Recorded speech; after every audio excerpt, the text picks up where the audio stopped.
السلام علیکم ورحمۃ اللہ وبرکاتہ۔ آج کی جو کہانی ہے وہ بے انتہا خوبصورت کہانی ہے، اور دوسری بات یہ ہے اس کہانی میں میرے دوستوں، میرے بھائیوں، میرے بچوں کی اس کہانی میں بہت سبق ہے، لیسن ہے، اور زندگی کی کم مائگی کا اس میں احساس ہوگا، اور آپ لوگوں کی سمجھ میں آ جائے گی بات کہ انسان کی زندگی اتنی مختصر ہے جس کو وہ سمجھتا ہے کہ بہت زیادہ ہے، ایسا نہیں ہے۔ کسی زمانے میں میرے دوستو، آج سے 50 60 70 یا 100 سال پہلے خواتین کا جو ہوتی تھیں ان کا کام کرنا بڑا معیوب سمجھا جاتا تھا، اور وہ معیوب کام اس لیے ہوتا تھا کہ وہ دور ایسا نہیں تھا کہ اس دور میں کوئی بھی دنیا کا مذہب اس بات کی اجازت نہیں دیتا تھا کہ عورتیں جا کر باہر کام کریں۔ اسی دور میں ایک خاتون تھی جنہوں نے اپنے کسی پریشانی کی وجوہات کی بنا پر کام شروع کر دیا، اور ایک چھوٹا سا موٹل یعنی سرائے بنائی، ہوٹل بنایا، اور اس کو وہ چلانے لگی۔ کسی دوسرے ملک میں ایک شخص تھا جو بہت پریشان تھا، غربت کی حالت میں تھا، اور اس کو اپنے ملک میں روزگار میسر نہیں تھا، حالات بہت خراب تھے۔ اس شخص نے سوچا کہ چلو برابر والے پڑوسی ملک میں جا کر وہاں اپنا کاروبار حاصل کرے اور کچھ روزی کمائے۔ وہ شخص وہاں سے میرے دوست تو نکل کے اس ملک میں آیا جہاں یہ خاتون کا ہوٹل تھا یا موٹل تھا۔ جب یہاں وہ شخص پہنچا تو ایسے موقع پہ پہنچا میرے دوستوں کہ اس کے پاس چونکہ پیسے نہیں تھے، کچھ کھانے کو بھی نہیں تھا، اور بہت حالات اس کے دیگر گوں تھے، اس لیے وہ جب وہاں پہنچا تو اس نے سوچا کہ اگر میں کہیں رات کو بسیرا کروں گا تو وہ جو ہوٹل کا مالک ہوگا یا جو بھی مالکہ ہوگی وہ مجھ سے پیسے مانگے گی۔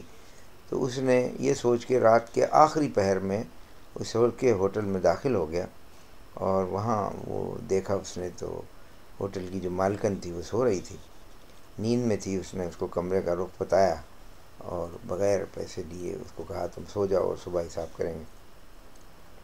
میرے دوستو، وہ اتنا پریشان تھا کہ اس کو تھوڑی بہت جو نیند آئی، اس کے بعد جیسے ہی وہ اٹھا اور تو صبح کا وقت تھا، سویرے کا، اس نے سوچا کہ یہاں سے نکل جاؤں اور باہر نکل کے کام وام ڈھونڈوں، اور کام تلاش کرنے کے بعد جب میں واپس آؤں گا کچھ نہ کچھ میرے پاس پیسے ہوں گے تو میں مالکن کو پیسے دے دوں گا۔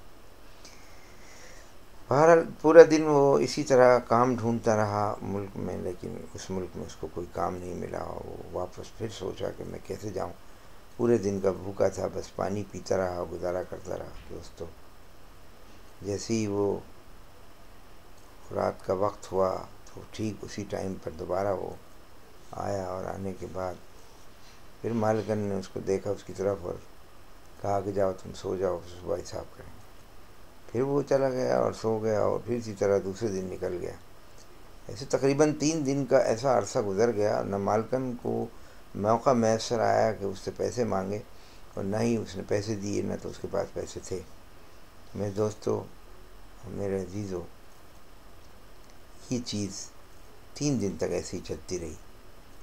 البتہ تیسرے دن، چوتھے دن مالکن نے ہوٹل کی فیصلہ کیا کہ آج کچھ بھی ہو جائے رات کو میں اس سے پیسے وصول کر لوں گی اور میں جاگتی رہوں گی۔ بس وہ آخری دن تھا جب چوتھے دن یہ باہر ملک میں سفر کر رہا تھا اور دیکھ رہا تھا کوئی نہ کہیں کوئی کام مل جائے۔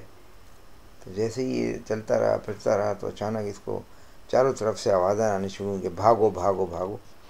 حیران ہو گیا کہ کیوں بھاگو، تو اس نے بھی جلدی جلدی اپنا ادھر سے ادھر چھپنے کا انتظام کیا، اور 2 درخت تھے ایسے جہاں شہر اسی روڈ پر، تو اس نے 2 درختوں کے پیچھے جا کے چھپ گیا، اور چھپ کر دیکھا تو اچانک بادشاہ کی سواری وہاں سے گزر رہی تھی۔